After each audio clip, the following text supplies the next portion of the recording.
Hi friends, welcome to Swapna's kitchen and rangoli. ఈరోజు నేను బెండకాయ బజ్జీ ఎలా ప్రిపేర్ చేయాలో చూద్దాం.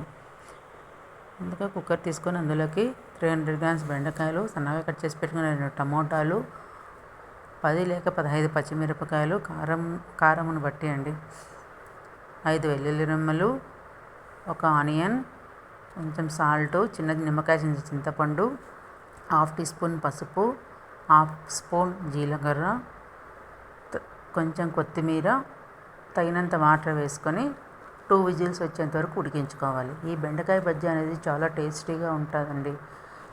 అన్నం లేక కానీ ముద్ద లేక కానీ చాలా బాగుంటుంది.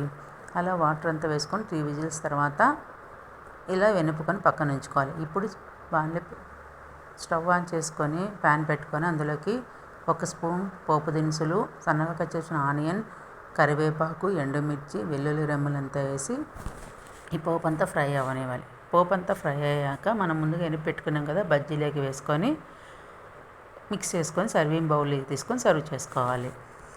టేస్ట్ అనేది చాలా బాగుంటుందండి. ప్లీజ్ ట్రై చేయండి.